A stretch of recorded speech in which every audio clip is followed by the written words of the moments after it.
Hey everyone, this is Craig Baldwin, co-founder at Upsourced. We're here for the Creative Outcomes podcast with Karl Sakas of Sakas and Company. He's here to talk about his new book, Work Less and Earn More. Hey Karl, how are you? Not too bad, Craig. Great to be here. Awesome. Karl, I think many in the agency world are familiar with you and your work and a lot of the help and consulting you do for those in the space. But if you don't mind, would you be willing to introduce yourself and kind of give your background and why you even started the organization that you have today? Absolutely. Well, hi, I'm Karl Sakas. I'm an agency advisor. I focus on helping agency owners find ways to work less and earn more while rewarding their best team members. I come from an agency operations background as a PM, a director of client services, a director of operations, and I apply that in my work through consulting, coaching, and training. And so far, I've worked directly with hundreds of agencies on every inhabited continent. Fantastic. So, Karl, or I guess I should say, I was lucky enough, but you helped me get a copy of your newest book, Yeah, Work work Less, Earn work less, More. earn more. Perfect. Yeah, I have. Hang on, I got my copy here too. I'll share with my tabs in it as I was taking notes and highlighting and all that fun stuff. So I have to say, I found it to be incredibly concise, easy to consume guide, if you will. It was wonderful to read through.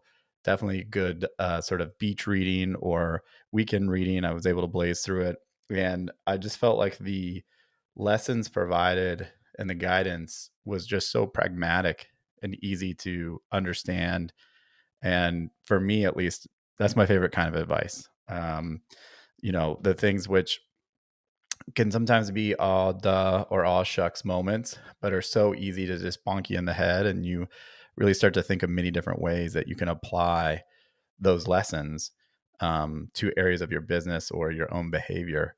And there were a couple key areas that stuck out to me, but I just wanted to say, fantastic read. I know you provide many resources and guides, not only in the book, but outside for other properties and websites and guides that you've created. But couldn't recommend it enough to those who are running their own shop or their own creative agency. I think it's a great way to sort of get them into that. I don't know. I usually call it kind of higher leverage thinking. How do we use the most out of the time that we're able to spend in our business? And I think that's where a lot of the good stuff happens. But would love to hear from you on the book. And that's a big endeavor, spending that time putting all those thoughts on paper. Sort of what was the genesis, or how did you get started on this particular book? I know you've written a couple. Yes, yeah. So Work Less, Earn More is my third book. First was on using speaking for lead gen. Second was on managing marketing and creative teams. And as I was thinking about what next, one of the things that stood out is that, people start their agency usually because they love the work. Maybe they love design, maybe they love development, maybe they love strategy, writing. And suddenly they're an accidental agency owner where suddenly they now have this whole team, people are relying on them for their rent or their mortgage and everything else, and that's a lot of pressure. And when you didn't start the agency intentionally, or maybe you did but things have unfolded differently from what you expected, it's a tough spot. And I put together the book to organize a lot of the work that I've done from my consulting and coaching in an accessible way, right? You can get the book for $25 or less, paperback. If you prefer electronic, you can get Kindle, get hardcover, or you can even get Audible. I tend to listen or read a lot of books via Audible these days. The Audible version is just 4 hours if you listen to it at regular speed. And my goal was to give people both a plan to help them decide what is their right agency for the future, and also to give them some hope that there is a better way. There's a brighter future ahead once you sort out where you want to go, and you can use the work less, earn more advice to help you get there. It's fantastic. Yeah, and that really came through, I think, in the book. And um, just like I said, the examples, the guidance that you provide in there is so easy to digest and apply. Right. I mean, I think that's a big part of it. Is if you can't apply the guidance that you brought forth, you'll never see the results. So I thought that was fantastic. Um, One question I had for you, and you probably see this quite a bit, Is this a common prompt? Are agency owners coming to you all the time and saying, "Hey, I want to spend less time on my business, but I also want to earn more"? I mean, what kind of drives this thinking? Obviously, everybody wants to earn more money, right? But is it common that agency owners come to you and say, "I don't really want to work that much in my business anymore, but I still want it to do well"? What do you see out there? Sometimes there's this sense that if you want to earn more, you have to work more. But that only goes so far, and that's a challenge. Thinking about it, an agency owner in Austin, Texas, approached me several years ago, and she said, I have been running my business, my agency for a decade, and I thought at this point I would be making more money and that I wouldn't be working so hard to make that money. And we did what now would be my agency growth diagnostic project, and I identified pretty quickly major levers that she and her team could pull to make things better. Now, you still have to implement the advice. It's you have the plan, but you have to implement. But I think it was eye opening for her that some of the changes were either easier than she expected or at least more straightforward, that it didn't require a magic wand to make things better. That's that's fantastic. I mean, I guess that's why people come to you, right? Is they're trying to get down to that secret sauce that can help them unpack things in their business, or unlock, I guess, better said, uh, parts of their business. Can be a bit of both. I do have client on the Unpack who refer to me as their agency therapist. I know I'm not an actual therapist. Ideally, we all benefit from one. But running an agency is a very personal kind of business. Your clients are humans, your team humans are complicated, and when you throw that all together and also consider that clients often have a very subjective view of whether the work is good or not, or if it's even done or not.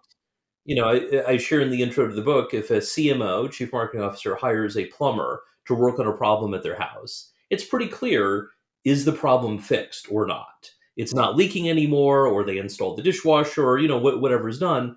But that same CMO, when they hire an agency, suddenly it's like, well, was the campaign good enough? Was the strategy complete enough? Things like that. Yeah, yeah, yeah. I can hear a whole crowd of creative agency owners clamoring in the background when they hear stories like that, because it is subjective. We all know that.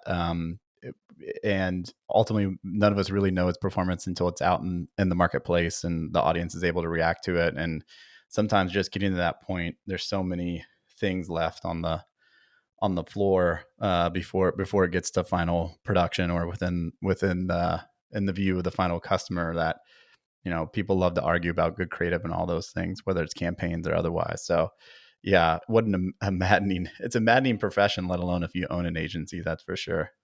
Yeah, but I love working with agency owners, right? Because agency owners tend to be really passionate about the work and about working with a great team and doing great work for great clients. So if you can get a lot of the business stuff out of the way in terms of business strategy and operations, that frees you to do the fun stuff, whatever is fun for you. For most agency owners, dealing with operations is not a fun part of their job. Yeah, I totally get that. Well, and we can attest to, Upsource works with over 100 agencies today on a monthly basis, and dealing with the financials isn't fun, right? Um, that's a challenge for many owners, and not only just understanding the financials, but having the patience and the wherewithal to understand what it means for their business and why they should change their behavior.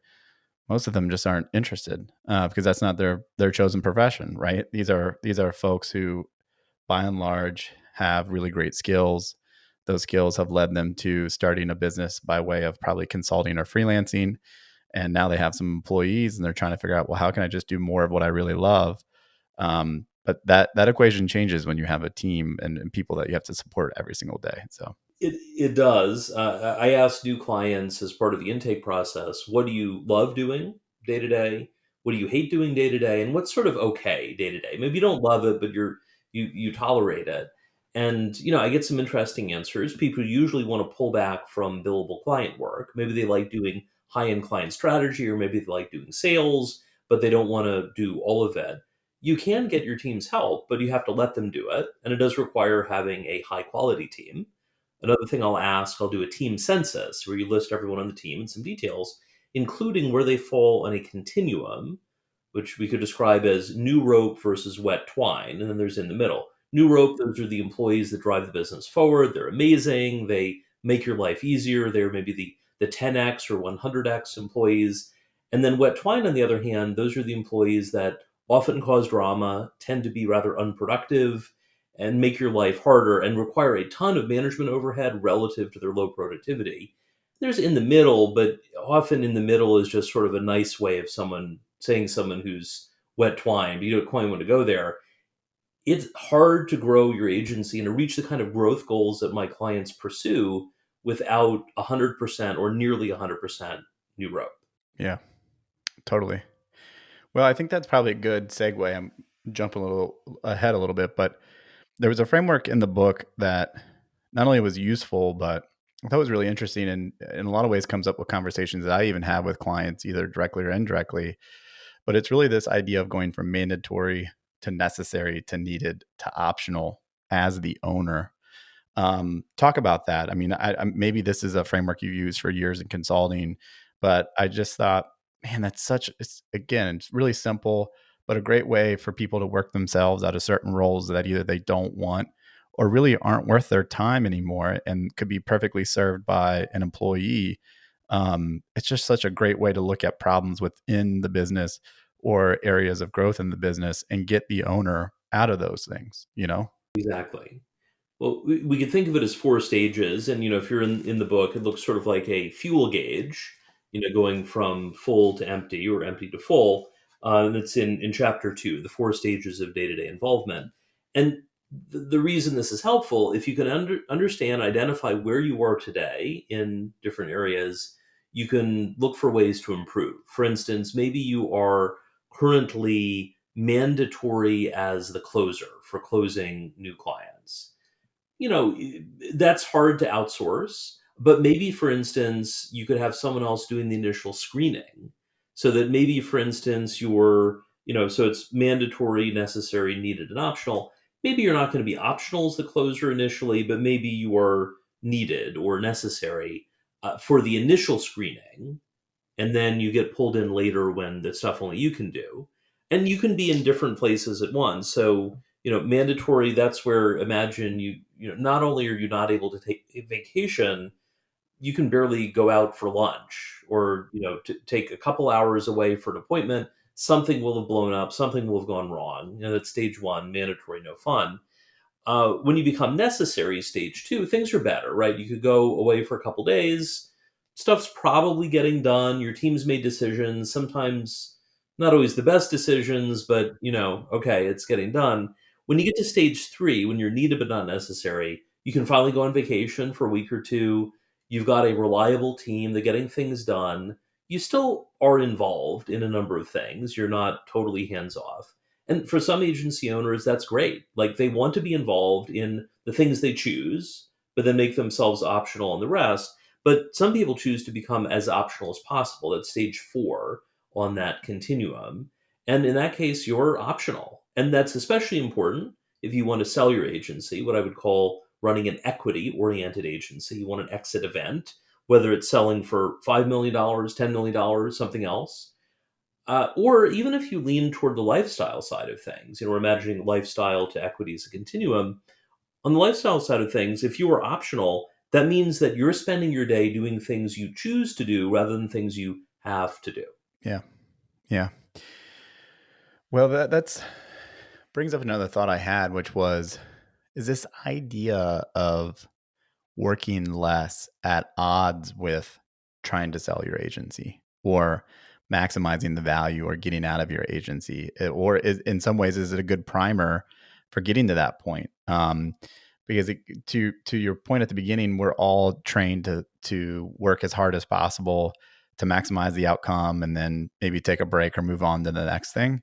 But this idea of, hey, you can work less, you can earn more, and maybe even sell your agency just seems too good to be true. And I just wanted, your thoughts on is it counterproductive to take this approach and then try to sell, or can it all be possible?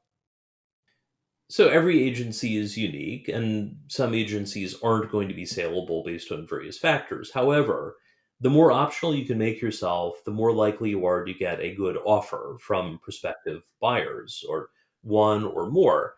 For instance, I've helped a client work part time in his agency. That it's included promoting key team members to take on things. The agency is now more saleable when the founder is working, 1 to 2 days a week, than when, in the early days, like before I was working with him, presumably was working a minimum of 5 days a week, and perhaps more.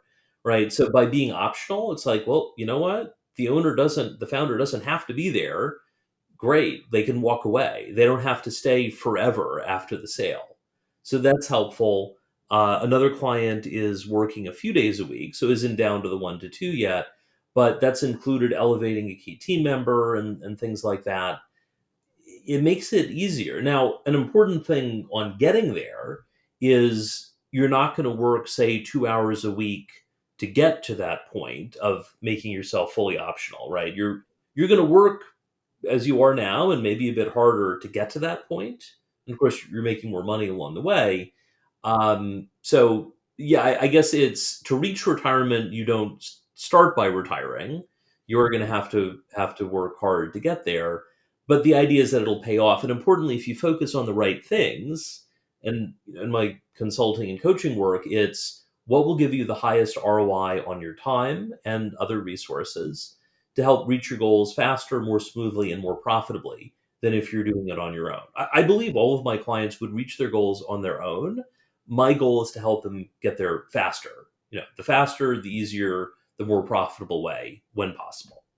Totally. There's another thought that I've faced this challenge. I shouldn't call it a challenge, but this prompt frequently with upsource clients, organizations who I kind of call it the ladder effect. That's what I've termed it, at least. Organizations who have grown, especially through the pandemic. I mean, many agencies did well, many businesses. I think just about everybody, it's counterintuitive, but did well through the pandemic. And now the last couple of years, by comparison, have been challenging. And you've seen a lot of agencies who've thrived now had to make cuts or make tough decisions about their business.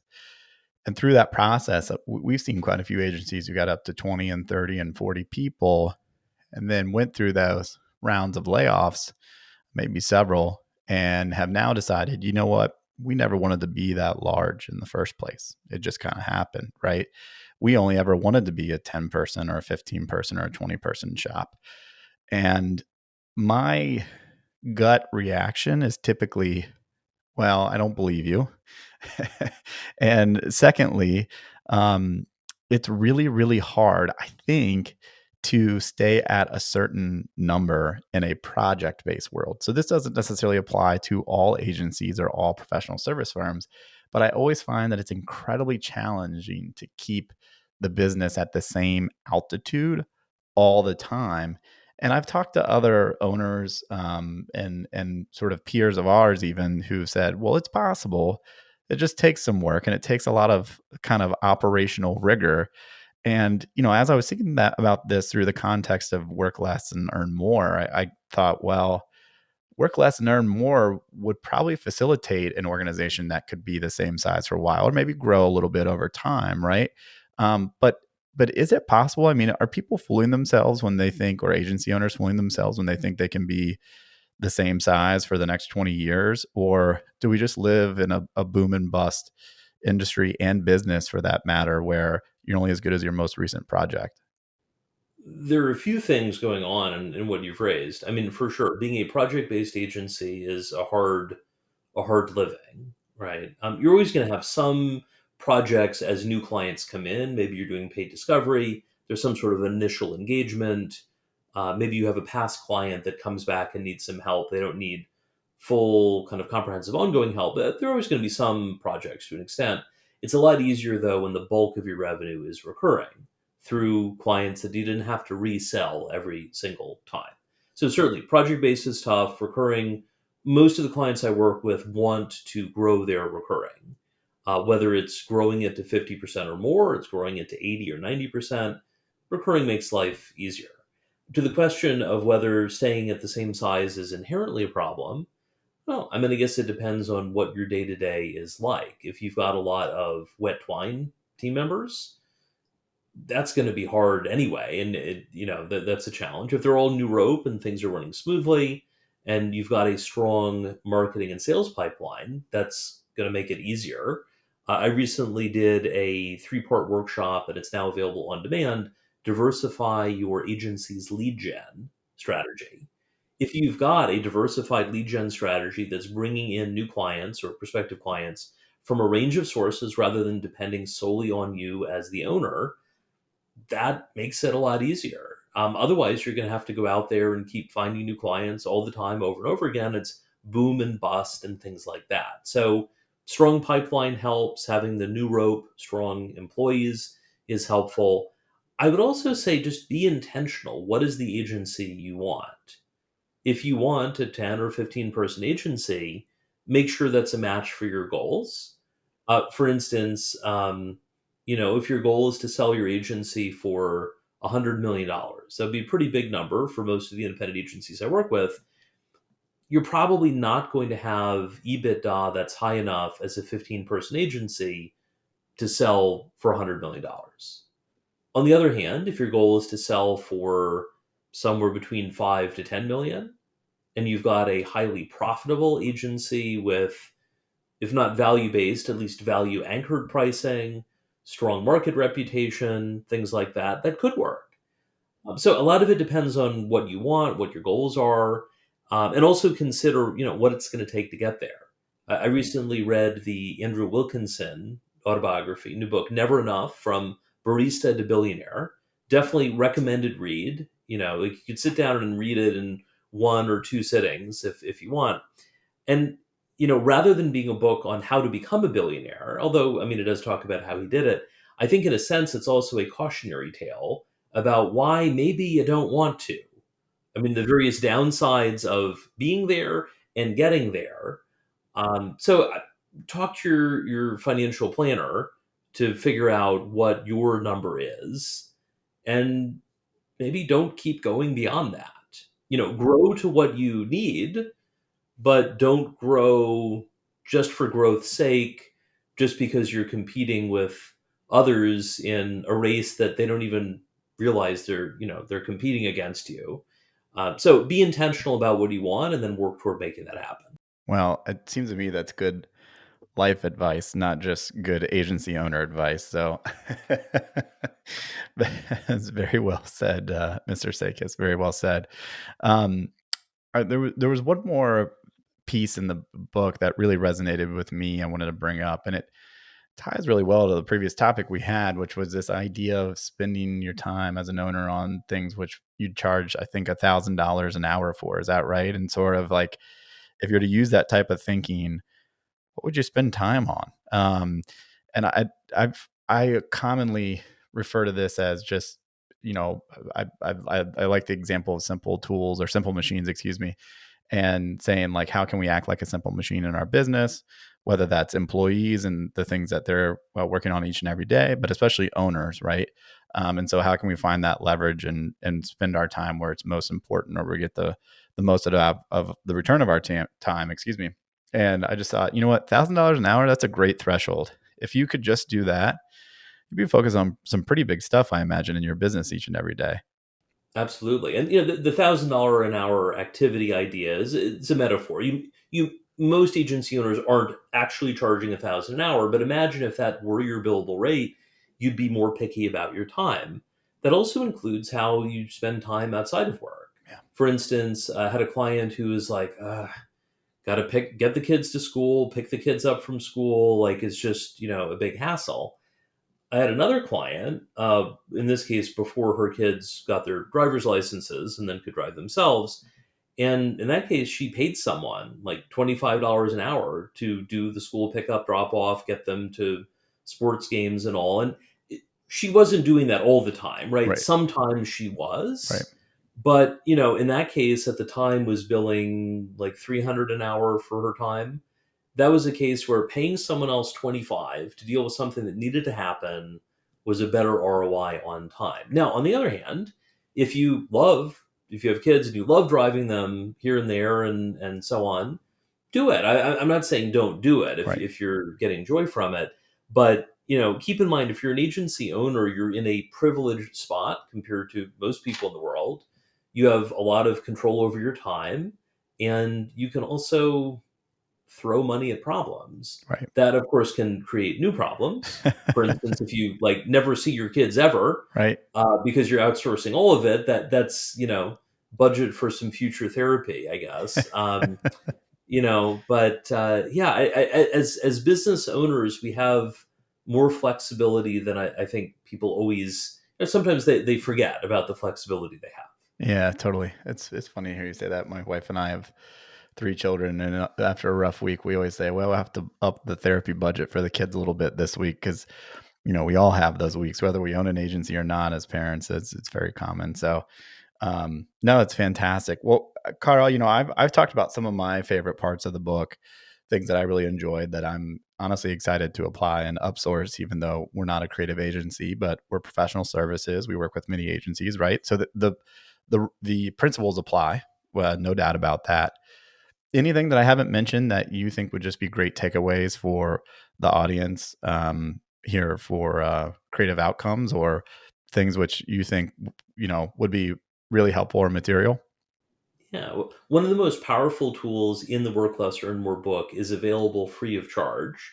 It's a tool I call the Advance Retrospective. That's where you write about the future as if it already happened. You pick a date in the future, whether it's 5 years in the future, a year in the future, you could look 20 years in the future. Maybe you've got a milestone birthday coming up and you write about what things are like at that future birthday, 40th, 50th, 60th, something like that. The idea there is that you can write about the future as if it's already happened to help you imagine what is it going to be like? What is your ideal? So you can work backwards to get there. But also, it'll help you start surfacing things that you'll need to change to make that possible, or at least to get there faster.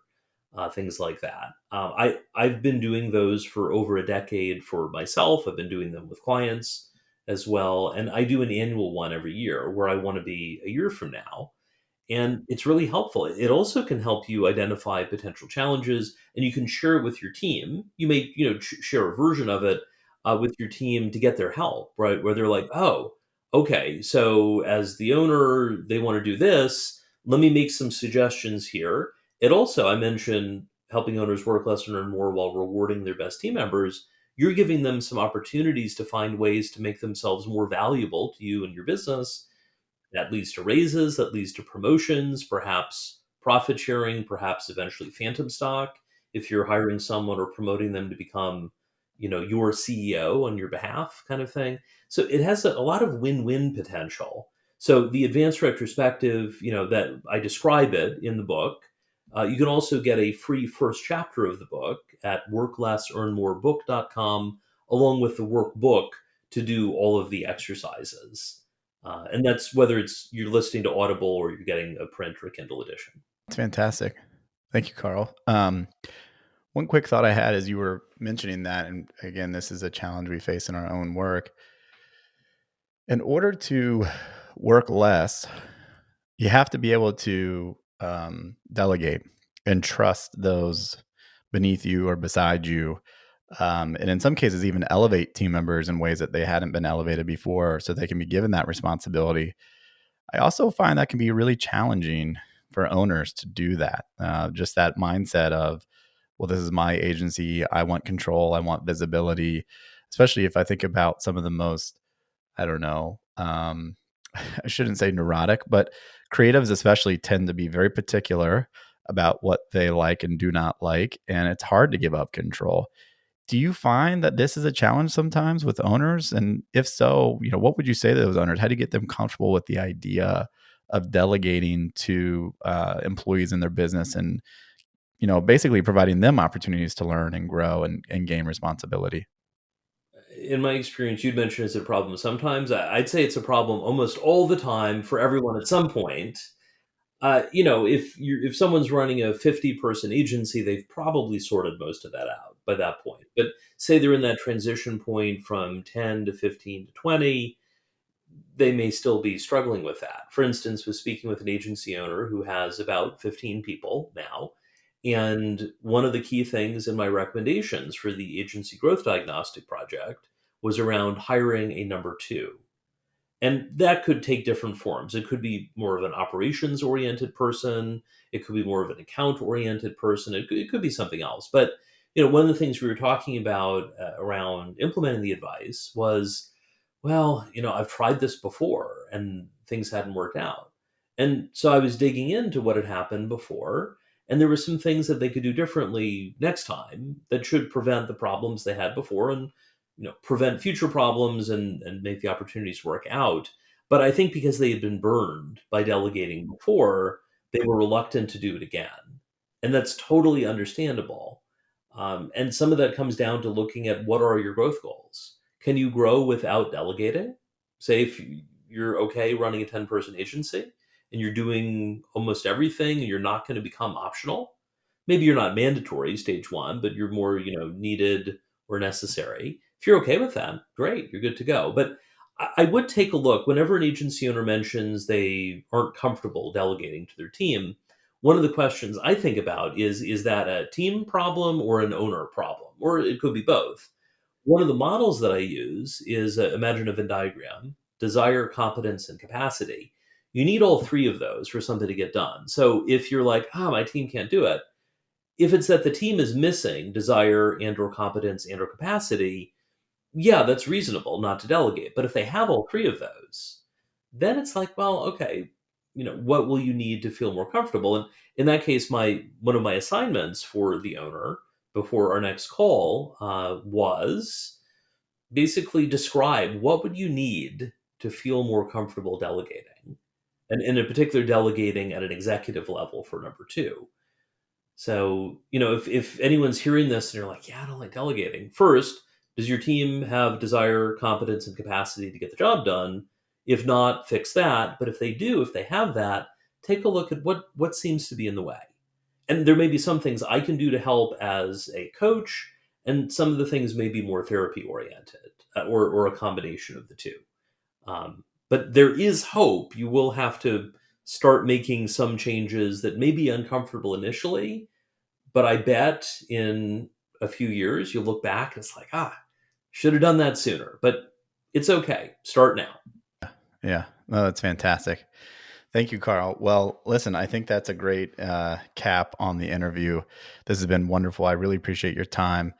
You mentioned some things at the beginning, and you mentioned some resources throughout the podcast, but wanted you to give another chance to sort of talk about how folks can get in touch with you and find out more about you and your company. Absolutely. If you're interested in checking out the book, Work Less, Earn More: How to Escape the Daily Grind of Agency Ownership, it's available on Amazon worldwide in print, Kindle, Audible. If you go to worklessearnmorebook.com, you can get the links to the various Amazon sites around the world. You can get a free sample chapter. You can get the free workbook that comes with it, things like that. So that's at worklessearnmorebook.com.